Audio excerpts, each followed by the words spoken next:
Oke, kita lanjut lagi perbincangan kita di bincang-bincang tentang siang hari ini ya.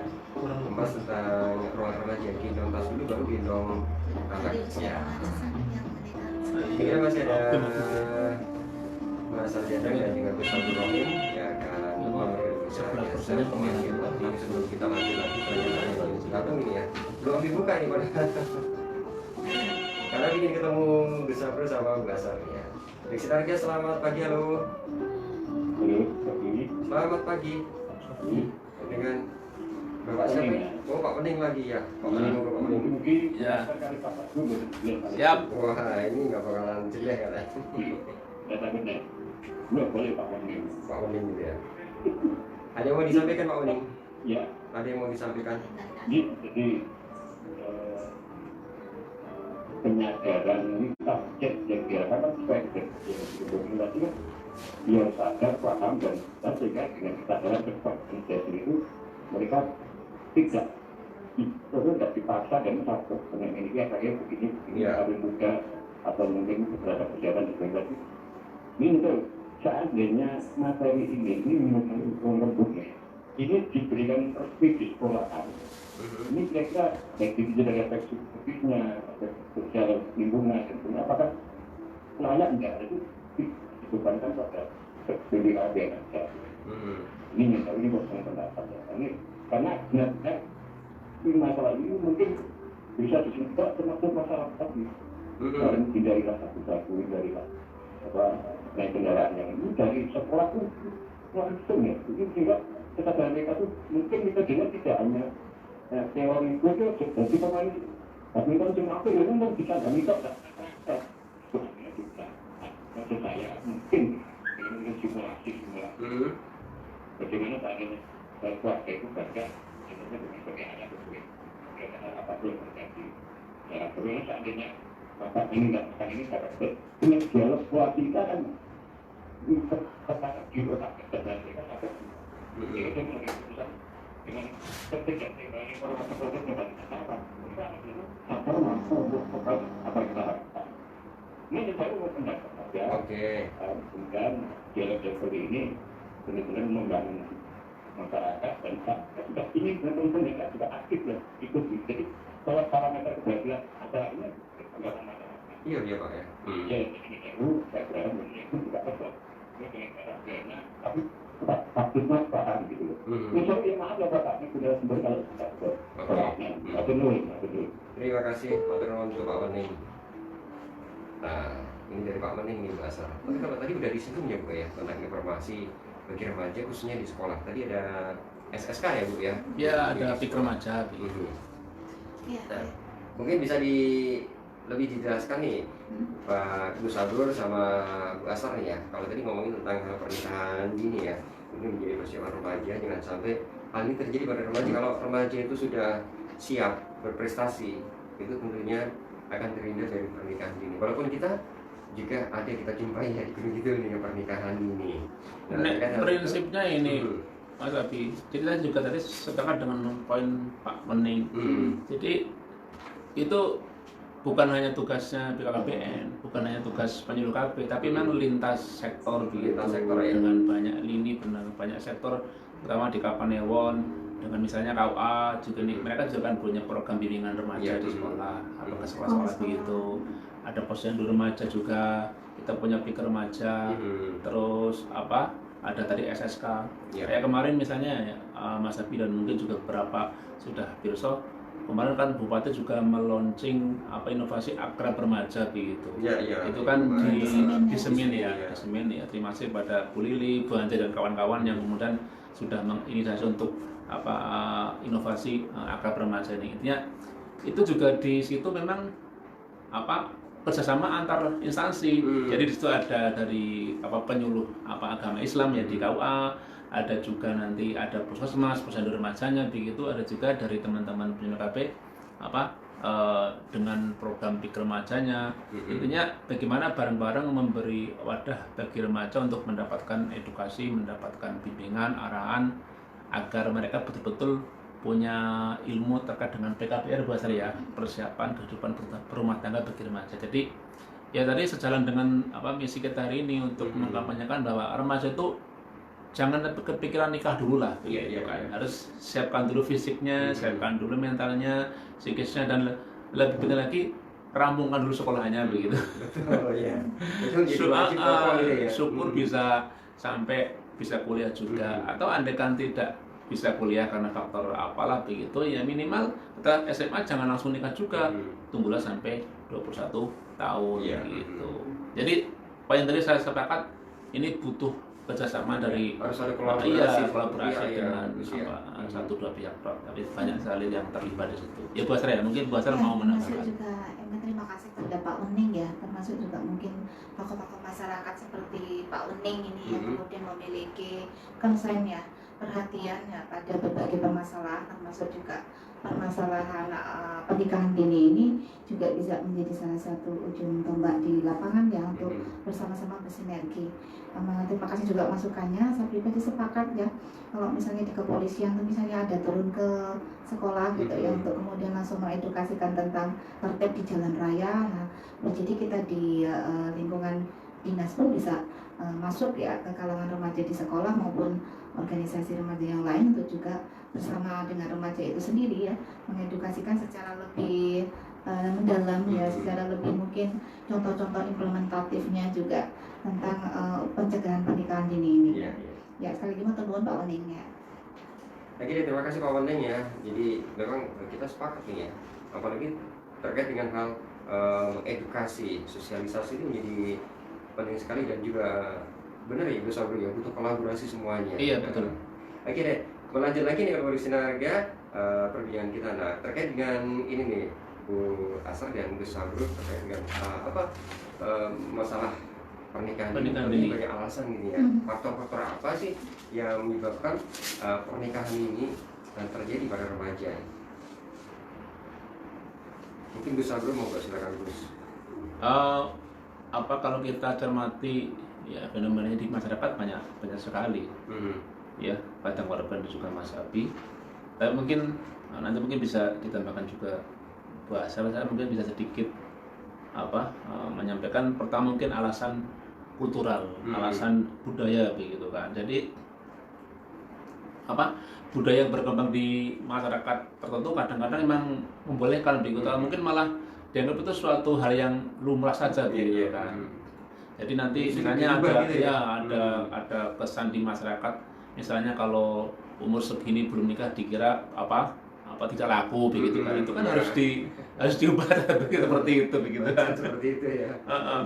Jadi dianggap nanti umur sekian tuh perawan tua begitu kan. Itu harus diubah bahwasanya setelah kita dapat banyak informasi kepada kita begitu kan, melalui media massa, melalui media sosial, juga mungkin di sekolah, di pikir remaja. Kita tahu ternyata itu cara berpikir yang salah. Karena remaja itu kalau memang ya tentu saja semuanya akan menikah, tapi setelah kita kaji, kita cermati ya menurut saran para ahlinya begitu kan, ya setidaknya tadi itu yang kita sepakati bersama, selikur tahun untuk yang perempuan 21 ya toh. Kalau ingin sehat semuanya begitu kan, segala-galanya sehat itu ya minimal 21 tahun, kalau yang laki-laki 25 tahun. Jadi apalah kata orang, terserah, yang penting kita berpatokan pada umur tadi itu.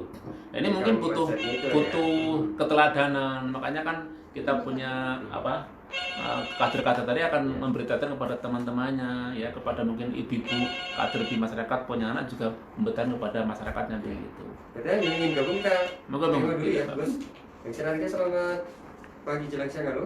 Halo, selamat pagi. Selamat pagi. Dengan Bapak siapa ini ya? Pak Jati di Semano. Ada yang mau ditanyakan?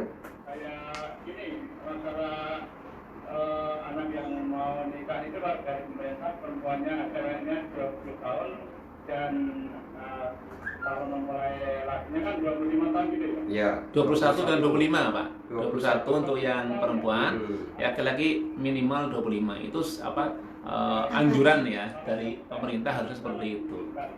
Cuman ini persiapan untuk nikah itu kan sama punya kerjaan yang menetap itu. Ya kalau kita kalau sekarang kan banyak kecil ya, kalau dulu banyak juga ya, tapi sekarang ini yang penting mandiri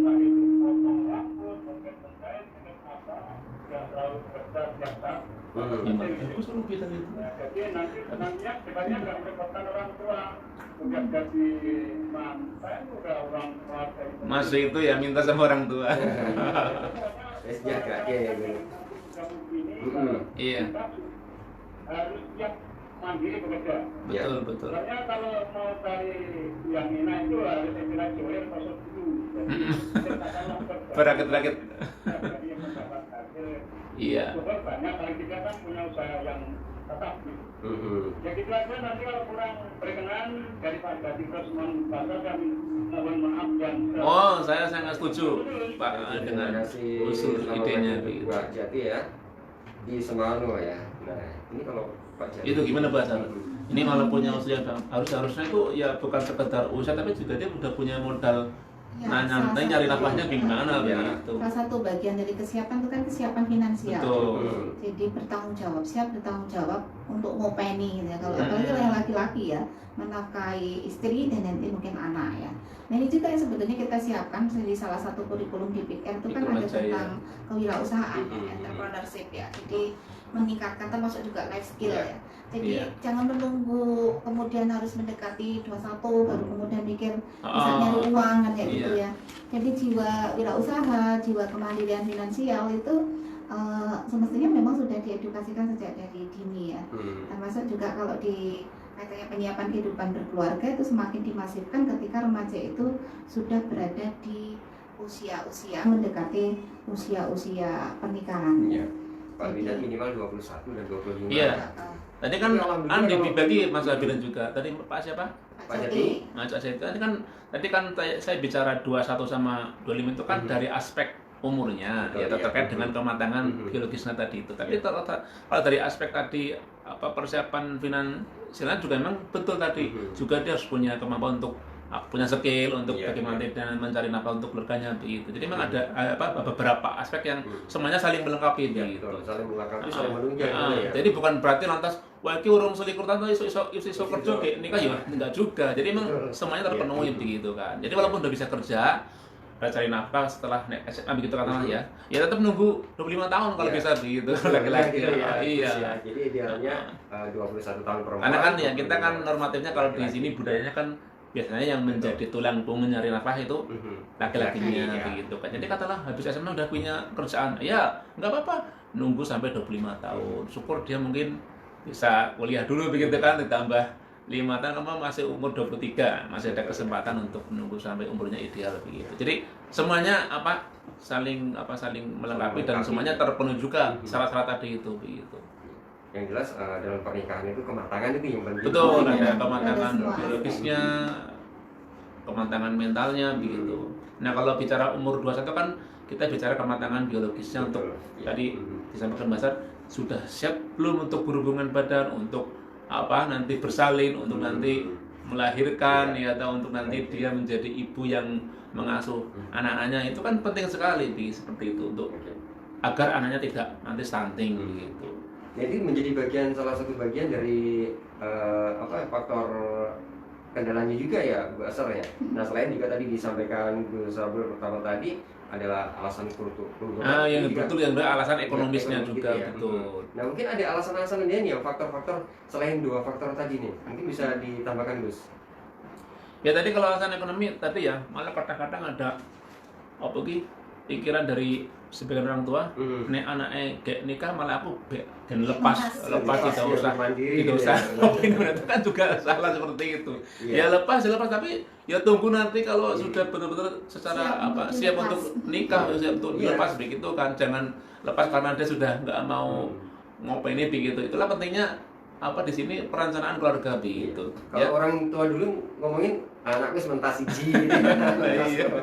Itu mungkin pikiran-pikiran kata-kata seperti itu jangan-jangan karena dia dari latar belakang dia tidak punya persiapan perencanaan keluarga yang bagus begitu kan. Mungkin katakanlah anaknya mungkin terlalu banyak, terus jaraknya terlalu dekat antara saudaranya, antara dia dengan adik atau kakaknya begitu kan.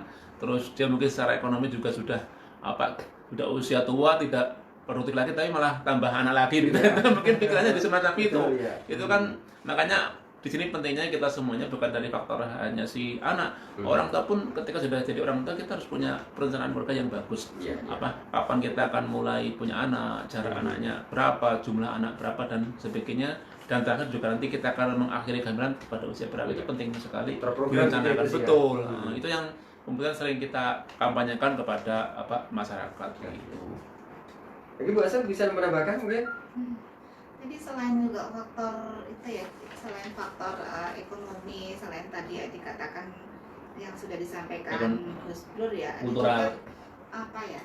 Kalau dibilang tipe norma personal prinsip ya, dimana misalnya kalau sebagian orang tua kalau punya anak perempuan itu kan relatif lebih deg-degan gitu ya, lebih was-was ya dibanding kalau dia punya anak laki-laki. Yang lalu mungkin kita ada satu yang cukup fenomenal sampai viral ya di nasional, seorang chef kemudian menikahi wanita yang masih usia 12 tahun gitu ya. Umur gitu ya. Ya, itu kan boleh jadi salah satu penyebabnya adalah ya untuk menjaga kemurnian ya, untuk menjaga kesucian ya anak perempuannya, untuk mungkin juga hal-hal agar tidak ternodai kekhawatiran kalau misalnya tidak segera dinikahkan atau tidak segera menikah, misalnya kemudian cenderung melakukan hal-hal yang tidak diperkenankan oleh agama dan norma sosial. Nah, itu juga menjadi salah satu yang menjadi pemicu ya orang tua kemudian relatif longgar atau mengizinkan anak-anaknya untuk menikah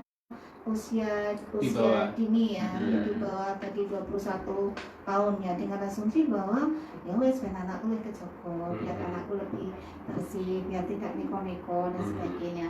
Nah, ini di satu sisi menurut saya tepat ya, tetapi tidak sepenuhnya kemudian benar ya. Atau kemudian jadi rujukan tapi tidak sepenuhnya tepat ya. Artinya itu boleh, hanya kalau menjadi orang tua yang bijak boleh jadi kita juga tetap harus mempertimbangkan pada aspek-aspek yang lain.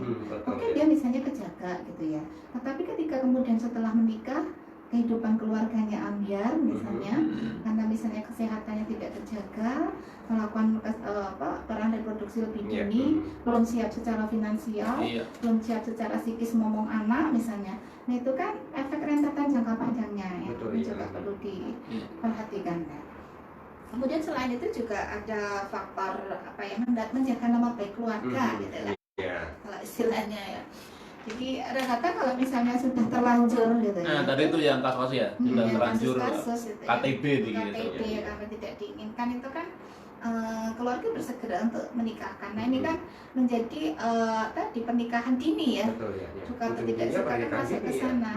Kalau memang ya harus mau nggak mau memang harus segera dinikahkan kalau sudah harus segera dinikahkan. Nah, ini kan demi nama, kadang-kadang kan ya demi nama baik keluarga gitu ya, itu juga menjadi salah satu faktor penyebab ya adanya pernikahan dini. Apakah itu keliru? Nah, tentu saja kita tidak melihat dari sisi keliru atau tidaknya. Salah dan benarnya nggak ada di situ ya, Bu. Iya, jadi kalau memang paling bijaknya itu ditempuhi ya ditempuhi, tetapi istilahnya tetap antisipasi pada efek ikutan dari pernikahan dini yang dilakukan ya. Karena kenapa sih harus 21 tahun? Nah, mungkin kan ada yang bertanya ya, kenapa harus 25 tahun?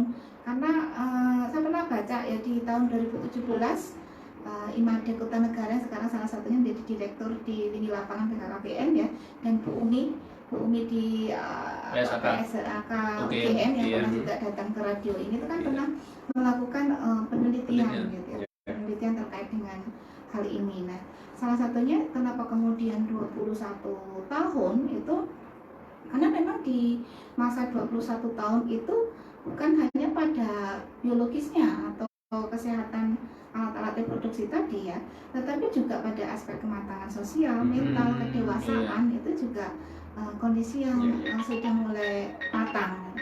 Nah, kalau bicara tentang organ sendiri, memang kualitas sel telur wanita atau perempuan ya untuk kemudian nanti menghasilkan bayi-bayi yang sehat dan tidak stunting itu adalah secara rata adalah sel telur yang dihasilkan dari wanita berusia 21 sampai 35 tahun.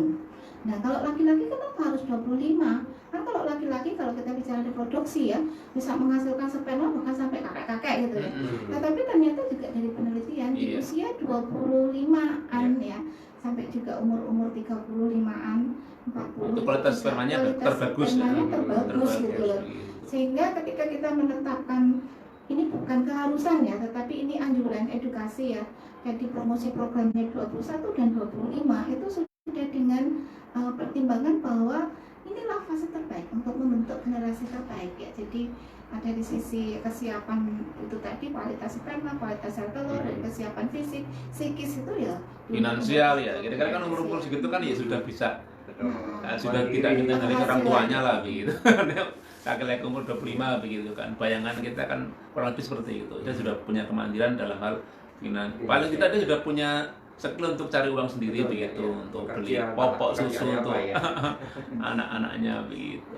Oke, terima kasih Basar, Gus Abdul, dan nggak terasa nih waktu terus maju banget di menit akhir ya. Tapi sebelum kita tuntaskan obrolan kita, mungkin dari Bu Asar dan Gus Abdul ini bisa memberikan pesan ini kepada pendengar, buat orang tua dan juga ya edukasi kepada para remaja nih ya, bagaimana agar mempersiapkan masa depan dalam mengarungi rumah tangga, rumah tangga ini sudah semuanya matang dan siap. Dan tentunya juga edukasi tentang bagaimana usia yang ideal untuk melakukan pernikahan ini 21 tahun buat perempuan dan juga 25 tahun buat laki-laki. Mungkin Gus Abdul dulu nih ya. Ya, Bapak semuanya kata Margo dan juga Mas Abi juga terutama adik-adik kami di seluruh Wonosari dan seluruh Gunung Kidul khususnya, kita punya impian bersama-sama bagaimana agar angka pernikahan dini di Gunung Kidul itu segera bisa terus ya turun begitu, karena apalagi kita selama ini identik dengan pernikahan dini yang cukup tinggi di wilayah DIY, dan kita mesti dikatakan paling tinggi untuk pernikahan dini, dan juga na'udzubillah juga kasus bunuh diri ya, itu yang harus kita bersama-sama untuk bagaimana terus kita edukasi kepada masyarakat agar itu angkanya terus kita turunkan, syukur bisa menurunkan walaupun ya itu sekali. Tapi ini tugas bareng-bareng ya. Jadi bentuk kepedulian atau kontribusi peran daripada remaja-remaja dari kita adalah bagaimana dia itu pokoknya untuk masa-masa remaja, masa-masa belajar, maksimalkan masa itu untuk untuk dinikmati dengan ya seenak mungkin, se-enjoy mungkin begitu kan. Nikmati masa remaja dengan se-enjoy mungkin ya, sesenang mungkin, tapi terus tetap dalam batas normal ya gitu ya. Yang penting jangan kepikiran dulu untuk menikah, untuk kawin dan lain sebagainya, yang itu memang belum waktunya. Apalagi kemudian karena kalau remaja nggak lepas dari pacaran juga ya. Nah, iya. Yang penting pacarannya yang sehat begitu lah ya, juga tidak melarang gitu. Yang penting pacarannya yang sehat. Hindari nikah dini, hindari free sex ya.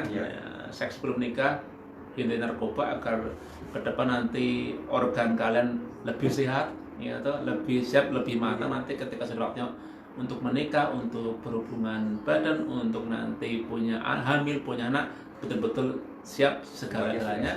Nanti juga kalian akan melahirkan generasi-generasi yang sehat juga. Dan nanti ke depan juga nanti anak-anak kalian juga akan berperilaku, berpikir seperti itu juga. Mereka akan juga melahirkan cucu-cucu yang sehat juga daripada kalian begitu.